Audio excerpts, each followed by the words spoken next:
When you think of a gas station, you picture a place of routine. Cars pulling in, people stopping for fuel, snacks, maybe a quick break before continuing their journey. Everything looks ordinary. But at night, when the last customer leaves and the hum of the highway fades into the distance, it becomes something else. The lights buzz a little too loud, the shadows stretch longer than they should, and every little sound feels wrong. The station I worked at seemed like one of those places, normal on the surface. It had the flickering neon sign, the aisles of candy and chips, and the low, steady rumble of the gas pumps. But once the sun dipped below the horizon, everything changed. Slowly at first. Little things you could brush off a door creaking, a chill in the air. But then it got worse. We had rules. Rules that weren't just there to keep things running smoothly, they were there to keep us alive. These weren't the kind of rules you find in a manual. These were passed down from the ones who survived before me. And if you broke them, well, you wouldn't be here to tell the story. In the next half hour, I'm going to tell you why those rules were put in place. From unexplained figures caught on the security cameras, to noises that no one could ever trace. I've seen things that can't be explained by any logic I know. And the longer I worked there, the more I realized these weren't just stories to scare the new guy. These rules were real. They were meant to protect us from whatever was out there. By the end of this, you'll understand why I never broke them, why none of us ever did. The gas station sat in the middle of nowhere. Miles of highway on either side, no houses, no streetlights, just a single, flickering neon sign in the distance. It was quiet, but not the kind of quiet that lets you relax. No, it was the kind of quiet that presses against your chest, that makes you feel like you're being watched even when you're alone. It was the perfect place for something or someone to hide, and when the night settled in, you could feel it. The shift, like the air grew thicker. Every shadow seemed to move, and every noise echoed just a little too long. Ready? Let's get into the first rule. Rule 1, never go outside after midnight. This was the first and most important rule we had. After midnight, we locked the doors and didn't go outside. It might sound strange, overly cautious even, but once you experience what I did, you'll understand why. Midnight wasn't just another hour, it was the start of something different. There were no explanations, no warnings, just the rule. You hear something, see something, ignore it. Stay inside no matter what. But of course there was always the temptation, wasn't there? You think it's all in your head, until it isn't. It was around 1:30 a.m. The station was quiet. I had just finished restocking shelves when I heard a sound, faint at first, barely noticeable. It could have been anything, I told myself. Just the wind, maybe. But no, it was too steady for that. Tap, tap, tap, like footsteps just outside the door. I went to check the security monitors, figuring it was some late-night traveler filling up at the pump. But there was no car. Just a shadow pacing back and forth, just out of view of the main camera. At first, I thought it was someone lost, maybe waiting for help. But there was no movement toward the door, no knock, no voice calling out. The weird thing, no one had entered the gas station for hours. We were alone, or so I thought. The shadow kept moving, but there were no footsteps on the gravel. No sound except the tapping, like it was trying to get my attention. What would you do? Would you go out and check? Or would you stay inside and follow the rules? Because I'll tell you, this breaking that rule isn't worth it. Let me know in the comments below. Have you ever experienced anything strange like that? Something you couldn't quite explain? Rule 2, always acknowledge the last customer before closing. The second rule was simple but crucial. Always acknowledge the last customer before closing. Most nights, the last customer was just a regular person, a traveler on a long road, someone looking for a snack or fuel for the drive. But there were some nights where they weren't so regular. It was about 11:45 p.m. The store was almost empty. I was getting ready to close up, stocking shelves and locking up the cooler. That's when he came in, a man I'd never seen before. He didn't say much, just gave me a slight nod when I asked if he needed help. I remember his face blank, his eyes dull, like he wasn't really there. Something about him didn't sit right with me, but I couldn't put my finger on it. He didn't buy anything. He just stood at the counter for a moment, staring off into space, as if he was waiting for something, or someone. I tried to ignore the feeling crawling up my spine, so I went about closing up, locking the doors, switching off the lights. A few minutes later, I glanced up at the security cameras, just out of habit. And that's when I saw him again. He was standing there, right by his car, facing the gas station, not moving, just staring. I watched for a while, expecting him to drive off. But he didn't. He stood there for what felt like hours, unmoving, eyes locked on the building like he was waiting for something. Eventually, I turned away, figuring he'd leave. When I looked back again, the car was gone. Or so I thought. But when I reviewed the footage the next morning, his car never left the lot. You ever had someone give you that kind of creepy, unsettling vibe? Someone who makes you question your own instincts, even when there's no obvious reason to be afraid? Let me know in the comments if you've ever had a similar experience. Because trust me, it's the kind of thing that sticks with you. Rule number 3. If you see something strange on the security cameras, ignore it. This next rule was probably the hardest one to follow. We were told, flat out, if you see something strange on the cameras, don't investigate. Just ignore it. You might think that sounds simple, but when you're alone in the middle of the night and you see something you can't explain, it takes everything in you not to take a closer look. It goes against your instincts because your brain wants answers. But at that gas station, answers weren't something you wanted. There was this one night, late. I had the cameras up on the screen, just part of my usual routine, scanning the lot, the pumps, the entrance. It was always quiet around that time, just the dull hum of the fridge or the occasional clink from the coffee machine. The parking lot was empty. It was always empty at that hour. And then I saw it, a figure walking towards the door. At first, I didn't think much of it. We had a few late-night customers every now and then. Maybe someone was lost. Maybe someone needed directions. But as they got closer, something about the way they moved caught my attention. It wasn't the usual hurried pace of someone looking for gas. It was slow, deliberate, like they were in no rush at all. I waited for them to come inside, fingers drumming on the counter as I kept my eyes on the monitor. But they didn't. The figure just stopped, right in front of the door, like they were waiting for something. I couldn't see much of their face, just a dark outline against the glow of the station's lights. They stood there. Seconds passed, then minutes, and they still didn't move. I remember leaning closer to the monitor, squinting to get a better look. But no matter how much I focused, it didn't make sense. No movement. No attempt to come inside. They just stood there. That's when the rule started echoing in my head, don't investigate. So I didn't. I stayed behind the counter. I told myself, just keep your eyes on the screen, do your job and wait it out. But the minutes dragged on, and the figure still didn't budge. I glanced at the clock. It had been over 20 minutes, and they hadn't moved an inch, just standing there, outside the glass, like they were waiting for me to do something, like they were waiting for me to break the rule. My hands were starting to sweat. I wanted to look out the window, to see if I could spot them from a different angle, but I knew better. The cameras were there for a reason. That's what I kept telling myself. But the longer I watched, the more uneasy I felt. There was something off, something wrong. My fingers hovered over the intercom button for a moment, but I stopped myself. What would I even say? And that's when I made the mistake. I got up from my chair. I didn't open the door, didn't go outside, but I stood, and I walked closer to the entrance, keeping my distance, just close enough to peek through the glass, to see if they were still there with my own eyes. But nothing. The parking lot was empty. I looked at the camera feed again, and there it was, the figure, still standing there, plain as day. But when I looked out the window, no one.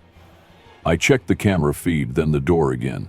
Camera, door, back and forth, over and over. My heart was pounding in my chest because I knew something was there. I could see it with my own eyes, but not where it should be. I felt a chill run down my spine, the kind that makes your whole body tense up. I backed away from the door, sat down at my station again, and kept my eyes glued to the screen. I didn't know what else to do. It stayed there for hours, 2 hours, maybe more. I kept checking the cameras, kept waiting for something to happen. But nothing ever did. Eventually, the figure just left. 1 second, it was there, standing still. The next, gone. No trace. Just the empty parking lot and the hum of the station. I remember sitting there for the rest of my shift, replaying the footage in my head over and over. I couldn't shake the feeling that I'd missed something, that there was some detail I should have caught, some explanation I didn't see. But I followed the rule. I didn't investigate further. I didn't open the door. I didn't go outside, and part of me is glad I didn't. But it still haunts me, because I know what I saw, and sometimes late at night, when the station was quiet, I would wonder what would have happened if I hadn't followed the rule. What if I had gone outside? There's no way to know for sure. But the next time I worked that shift, I kept a close eye on the cameras, and every time I saw something that didn't make sense, I didn't investigate. I followed the rules. Because at that gas station, the rules weren't just there to keep us safe. They were there because someone at some point had learned the hard way what happens when you break them. What would you do? If you saw something on the cameras that shouldn't be there, would you stay inside? Would you follow the rules? Or would curiosity get the better of you? I've thought about that night more times than I can count, and every time I come to the same conclusion. I was lucky. But there are things out there, things that don't follow the same rules we do, things that aren't bound by what we can see or explain. And sometimes the best thing you can do is nothing at all. Sometimes the safest choice is to ignore it. Because once you acknowledge that something's wrong, it might start acknowledging you too. So, when you see something strange, something you can't explain, ask yourself, do you really want to know what it is? Or is it better to just let it be? But the scariest rule wasn't about the customers, or the cameras, or even staying inside after midnight. It was about the basement. We weren't supposed to talk about it ever. The rule wasn't posted on any employee guidelines, and no one would mention it during the day. But at night, you just knew. You weren't supposed to go down there. It wasn't even something you questioned, you just felt it. I had heard whispers, of course, from the older employees. They said strange things happened if you went near the basement door after dark. Sometimes you'd hear faint noises coming from below, but no one ever dared to check. In the silence of the night, there were moments where it almost seemed like the air itself shifted around that door, like something was waiting. Of course, it's easy to ignore rules until curiosity gets the best of you. Let's just say, I made the mistake of going down there once, and I'll never do it again. Even now, all these years later, I can't shake the feeling. I can still see it every time I close my eyes. The cold air, the darkness that seemed to stretch endlessly, and something else, something I wasn't meant to see. I was new on the job. I figured the stories were just to scare the rookies, nothing more. Everyone knew there was a basement, but no one talked about it in detail. One night, I stayed late. My coworker was running late, so I volunteered to cover for them. It was a quiet night, too quiet. The cameras showed nothing unusual, just the empty parking lot and the steady flicker of the fluorescent lights inside. I had finished stocking the shelves, cleaned up the counters, and was about to lock up when I noticed it. The basement door was cracked open. It shouldn't have been. I knew that much. I hadn't touched it. No one had, as far as I knew. I felt a cold breeze drift up from the darkness below, and in that moment, my heart stopped. I stood there, frozen, staring at the open door as if daring it to move on its own. It didn't. But something about the way the air felt pulled me closer. I don't know why. Maybe it was the stillness of the night, or maybe it was just the urge to prove to myself that there was nothing to be afraid of. But I couldn't stop myself. Slowly, I walked towards the door. Every step felt like it took hours, each one heavier than the last. My hand trembled as I reached for the knob, but I couldn't turn back. I had to know what was down there. The first thing I noticed when I opened it fully was the smell. Damp, musty, like something long forgotten. The kind of smell that makes your skin crawl, that gets into your lungs and stays there. I flicked on the light. But the bulb at the top of the stairs barely made a dent in the darkness below. It was as though the light was swallowed up before it even touched the bottom step. I took the first step down. The floorboards creaked beneath my feet. Each step echoed in the silence. It was so quiet I could hear my own breathing shallow, shaky. My hand gripped the railing, cold and damp, as if it hadn't been touched in years. But what was strange, what truly made me stop for a second, was the sound. There was something. Not a voice, not exactly, but a faint sound like a low hum or a whisper. It was coming from below, deeper into the darkness. I couldn't make out what it was, but it was there. Faint, almost impossible to hear, but enough to make my blood run cold. Something or someone was down there. I wanted to turn back. Every instinct in my body screamed at me to stop, to run, but my feet kept moving. One step after another, the stairs seemed longer than they should have been, each one drawing me closer to the bottom. And then, the lights went out. It wasn't gradual. 1 second there was the dim light flickering above me, the next complete darkness. I froze in place. The hum grew louder. I could feel it in my bones now, like it was coming from all around me, wrapping itself around me. I could feel something. I couldn't see anything. I couldn't even see the steps beneath my feet anymore. I was trapped in this void of black, the air around me thick and suffocating. I reached out, blindly, trying to find the railing. My hand brushed against something wet. I pulled my hand back instinctively, but it was too late. I had touched it. And in that moment, the hum stopped. Everything was silent. Dead silent. The kind of silence that makes your ears ring, that makes you feel like something is wrong. And then I heard it. A breath. It wasn't mine. It was deep, slow, and close. Too close. I wanted to move, but I couldn't. My legs wouldn't listen. I just stood there, paralyzed, as the breath grew louder. It was right behind me. I didn't turn around. I couldn't. I just ran. I stumbled up the stairs, my hands clawing at the walls for support, my heart pounding in my ears. I didn't stop until I reached the top, slammed the door shut, and locked it. I never went back down there. I didn't tell anyone.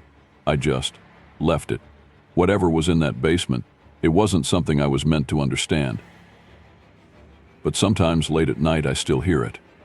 That hum. That breath. I don't work at that gas station anymore, but the memories, they haven't left me. What was down there? I don't know. And to be honest, I don't think I want to know.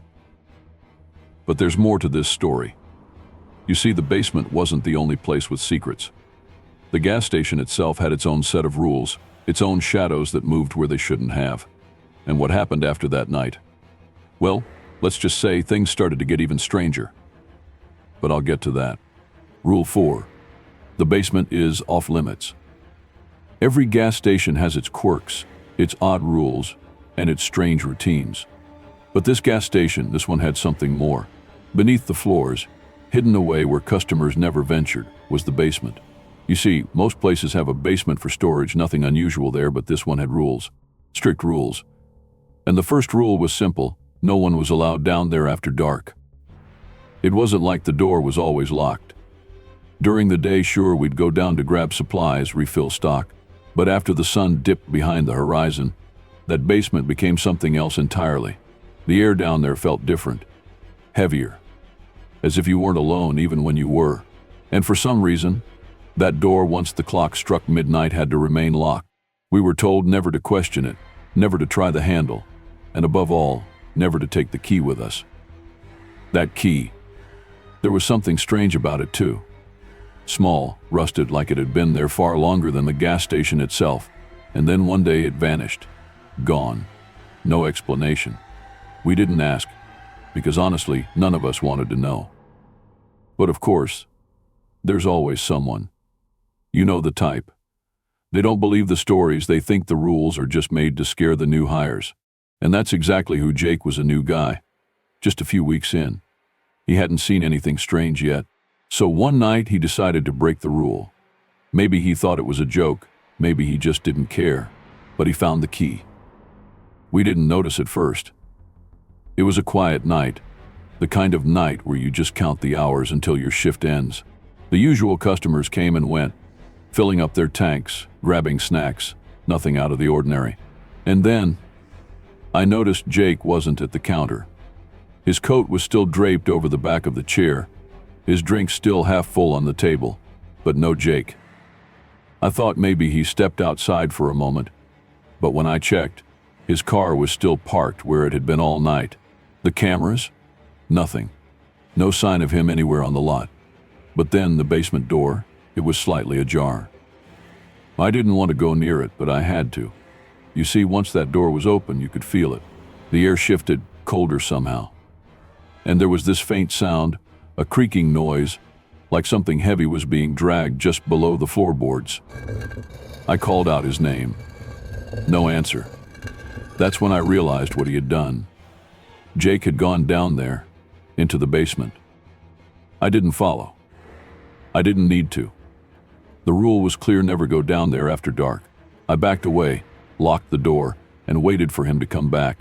I sat there, eyes on the door, waiting for the click of his boots on the stairs, waiting for his usual grin when he came back, ready to make fun of me for believing in some old gas station superstition.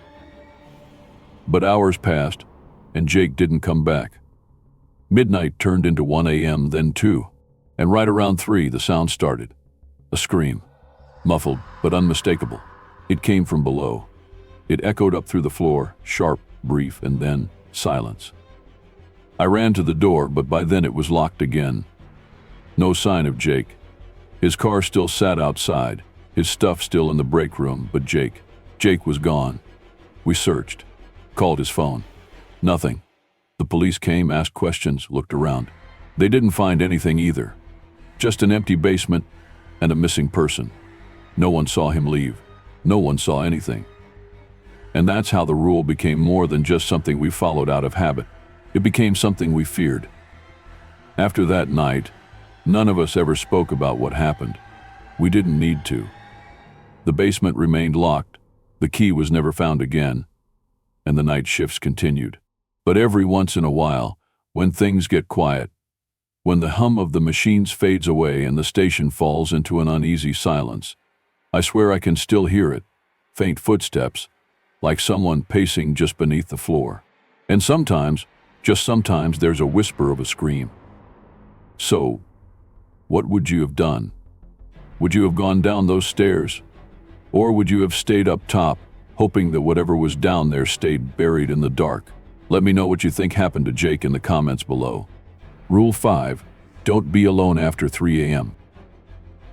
The final rule was simple. Don't be alone after 3 a.m. There was something about that hour, something that made things different. It wasn't just me who noticed it. Everyone who worked there said the same thing. Strange things happened after 3 a.m. One night, I was covering a shift alone. It was around 3:15 a.m. when the lights flickered. At first, I thought it was just the power acting up, but then I heard it, heavy breathing, right behind me. I spun around, but no one was there. The doorbell rang, but when I checked, the lot was empty. And then, the breathing started again. I felt the hair on the back of my neck rise. The store was silent except for the hum of the refrigerator and the faint ticking of the wall clock. I stood frozen in place, waiting for something, anything that could explain the sound. My mind raced through every possibility. Was it the wind? Maybe a customer sneaking up to play a prank? But no, it wasn't windy, and I was sure no one had come in. I was alone, or at least I thought I was. I turned back to the counter, trying to shake the feeling that someone was standing just out of sight. My hands were trembling. The kind of tremble you feel when something is deeply, deeply wrong. I tried to brush it off as nerves. After all, I was working the graveyard shift at an isolated gas station in the middle of nowhere. Your mind plays tricks on you when you're tired. But that sound, that breathing, it was too real to ignore. I forced myself to take a deep breath and glanced at the security monitors. Nothing. The lot was empty. The aisles were still. But I couldn't shake the feeling that something was lurking just outside the frame of the camera. Minutes passed, And then it happened again. That same, slow, deliberate breathing, closer this time. It was as if someone was standing right behind me, exhaling slowly, almost purposefully. My chest tightened as I realized that this wasn't in my head. This was real. I could feel the weight of that presence, like an invisible figure standing just inches from my back. I turned again, my heart pounding so hard I thought it might explode out of my chest. Still nothing. But this time, there was no mistaking it. The air felt heavier, thicker, as if it was pressing down on me. The kind of pressure that makes it hard to breathe, that forces you to focus on every little noise around you. Every creak, every shift in the building seemed amplified, echoing in the silence. Then, the lights flickered again. This time it wasn't just a quick flash. The fluorescent bulbs dimmed, buzzed, and then darkness. The entire store went black, and in that moment, as I stood there in the pitch dark, the breathing came again, louder, deeper, and closer. It felt like it was right next to my ear. I could almost feel the breath on my skin. I fumbled for the flashlight I kept behind the counter, my fingers slipping as I tried to turn it on. When the beam finally cut through the darkness, I swept it around the store. Aisles of chips and drinks stared back at me. The familiar sights of the gas station now cast an eerie, flickering light. My pulse was racing, my mind screaming at me to leave, to get out. But my feet wouldn't move. Something kept me rooted to that spot. Maybe it was fear, maybe it was disbelief, but I couldn't bring myself to step outside. I knew the rule. After 3 a.m., never be alone. But if I was truly alone, then why was it so hard to convince myself of that? The store was quiet again. Too quiet. The kind of quiet that makes you realize just how alone you really are. But then, the doorbell rang. I jumped. I hadn't seen anyone approach on the cameras, hadn't heard a car pull up. The lot was empty, or was it? I pointed the flashlight toward the door, but there was no one. Just the glass doors swinging slightly, as if they'd been pushed open by a gentle breeze. But there was no breeze. The night outside was still. So, why did the bell ring? I stared at those doors for what felt like an eternity, my mind racing with questions I didn't want answers to. And then, without warning, the flashlight flickered, just like the lights had before. The beam dimmed, then sputtered, and finally went out. And then came the breathing again. It was louder now, more deliberate. It was inside, right next to me. I could feel it. I could feel the coldness of its presence, as if something was watching me, standing just outside my field of vision, waiting for me to acknowledge it. But I couldn't move. I couldn't speak. All I could do was stand there, listening to the sound of that slow, deliberate exhale, and pray it would stop. But it didn't. Seconds stretched into minutes. My mind was a blur of fear and confusion. My instincts told me to run, but my legs felt like they were anchored to the ground. The breathing didn't stop. It grew louder, closer, and then it whispered. I couldn't make out the words, but it was there, low, guttural, like a voice trying to push through thick fog. My throat tightened as I struggled to breathe, my chest heaving with every shallow inhale. Finally, in a burst of desperation, I lunged for the light switch behind the counter, my hand smacking against the wall in the darkness. When the lights flickered back on, the store was exactly as it had been. Shelves lined with snacks and drinks, the empty lot beyond the glass doors, the faint hum of the refrigerators, but the breathing was gone. I stood there for a long time, trying to make sense of what had just happened. Had I imagined it? Was it just exhaustion? But deep down I knew better. Whatever had been in that store with me, it wasn't human. I never worked the night shift alone again. There was one night that tied all these rules together in a way I'll never forget. It was a quiet night, eerily quiet, like the stillness before a storm. The kind of silence that makes you question everything around you. It was around 2 a.m. when a car pulled up. A late customer. We got a few of those, nothing unusual about it, except for the driver. They stepped out slowly, almost like they were unsure of where they were, or even why they were there. Something about their movements, it just felt wrong. Off kilter. But I didn't think much of it at the time. I rang them up. Barely any conversation. They just stared ahead, vacant, like they were seeing something I couldn't. Then they left. I watched as they got into their car and drove off. It should have been the end of it, but it wasn't. Just after 3 a.m., the doorbell rang again. Now, here's the thing. By this time of night, you get used to the routine, the silence, the rules. You know not to let your guard down, so when that bell rang, it jolted me. I wasn't expecting anyone. We never got anyone after 3 a.m., never. I glanced at the security monitors. Nothing. No car. No movement outside. Just the dimly lit lot empty, the pumps standing in the cold night air. But the doorbell kept ringing. I got up, feeling a chill crawl down my spine. I walked slowly to the door, peeking through the glass. Nothing. No one. Just the parking lot and the road stretching out into darkness. I thought maybe it was a glitch in the system. Maybe the wind had tripped the sensor, or the wiring was faulty. But the bell had this strange urgency to it, like it was demanding my attention. Against my better judgment, I checked the cameras again, just to be sure. I went screen by screen, scanning every angle of the lot. Still nothing. Until I noticed something. The front entrance camera, the one that's supposed to show the door, it was blacked out. Completely. My heart skipped a beat. I knew the cameras hadn't been malfunctioning earlier, and now, suddenly the one camera I needed was dead. I had to decide, do I stay put, follow the rules, or do I go check?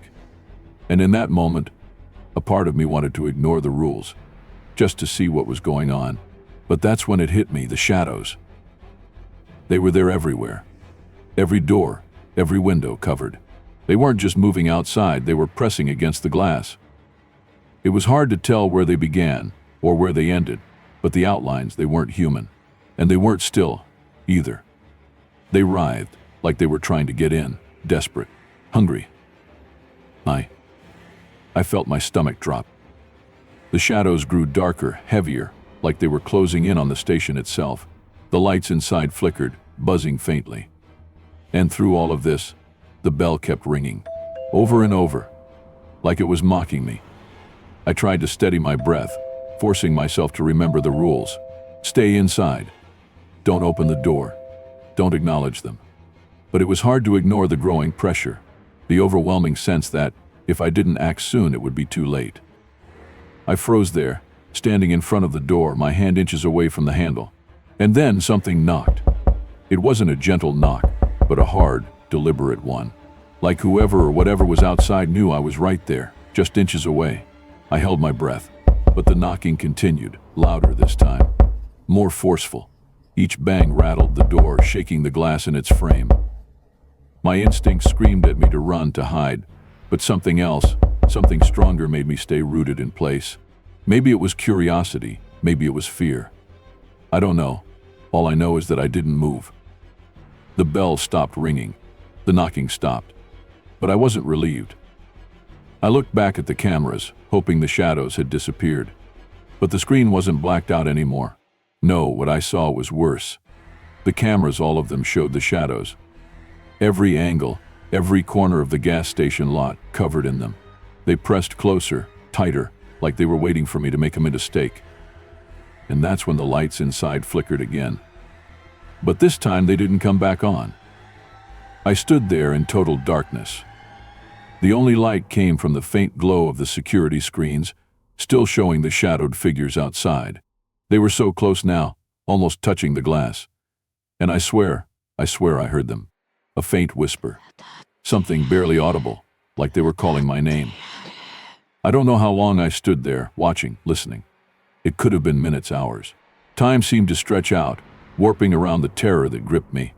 But then, just as quickly as it started, it stopped. The lights flickered back on. The cameras cleared. The shadows gone. I blinked, trying to make sense of what had just happened. I checked the door, the windows, everything was untouched. No marks. No signs of anything unusual. But the bell? It was silent. I checked the time. It was 4 a.m. I don't know how long it lasted, how close I came to opening that door. But I stayed inside. I followed the rules.